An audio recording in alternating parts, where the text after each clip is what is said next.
வணக்கம். 2025 ஜூன் 4 புதன்கிழமை அதிகாலை நிலவர 2 நிமிட வானிலை ஆய்வறிக்கை. அதிகாரப்பூர்வ வானிலை அறிக்கைக்கு இந்திய வானிலை ஆராய்ச்சித்துறை அறிக்கையை பார்க்கவும். நேற்றைக்கு ஜூன் 3 எதிர்பார்த்தது போலவே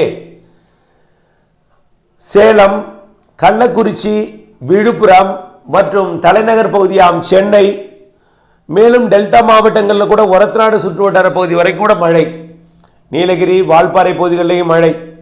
இன்றைக்கு நேற்றை விட இன்றைக்கு கூடுதல் பரப்பில் மழை இருக்கும். அனைத்து மாவட்டங்களுக்கும் வாய்ப்பு இருக்கு. ஆனால் அனைத்து மாவட்டங்களையும் அனைத்து பகுதிகளிலையும் பெய்யாது. ஒதுக்கி ஒதுக்கி ஆங்காங்கே மழை பொழிவு இன்றைக்கு மதியத்திற்கு மேல் மாலை இரவிலே கொடுக்கும். இன்றுடன் இந்த மழைப்பொழிவு இருகாற்று, அதாவது கிழக்கு மேற்கு திசை காற்று இணைவு மழைப்பொழிவு நிறைவடையும். நாளை சிவகங்கை மாவட்ட சுற்று வட்டாரத்தில் மட்டும் ஒரு சில இடங்களில் மழை இருக்கும்.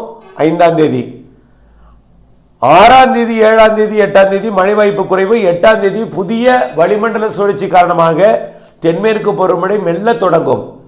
9, 10 தேதிகளிலே கேரளா, கர்நாடகாவில் தீவிரமடையும் மழை தமிழ்நாட்டின் மேற்கு தொடர்ச்சி மலையிலும் தீவிரமடையும். தமிழ்நாட்டிலும் வங்கக்கடலோரம் வரைக்கும் ஆங்காங்கே 9, 10 தேதிகளில் மழைப்பொழிவை கொடுக்கும். 11ஆம் தேதியிலிருந்து தென்மேற்கு பருவமழை மேலும் தீவிரமடையும்.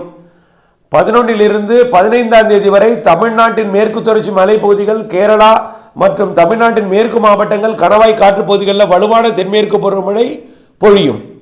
அதே மழை அதே நாளில் வங்கக்கடலோரம் வரைக்கும் 10ஆம் தேதியிலிருந்து 15ஆம் தேதி வரை நல்ல ஒரு மழைப்பொழிவை தென்மேற்கு பருவமழை பொழியும் பொழுது கடந்த சில நாட்களுக்கு முன்பு பொழிந்த மழை பொழிவு போல் கேரளாவில் எப்படி இருந்துச்சு, அதே போல் காற்றுப்பகுதி கணவாய் பகுதிகள் எப்படி இருந்ததோ, வங்கக்கடல் எப்படி இருந்ததோ அதே போல் இருக்கும். 15ஆம் தேதிக்கு மேல் அது மகாராஷ்டிரா பகுதிக்குள் போய்விடும் என்பதனால காற்று திசை மாறும். அப்பொழுது மேற்கு தொடர்ச்சி மலையில் மட்டும் இருக்கும். விரிவான அறிக்கையை பார்த்து பயன்பெறுக.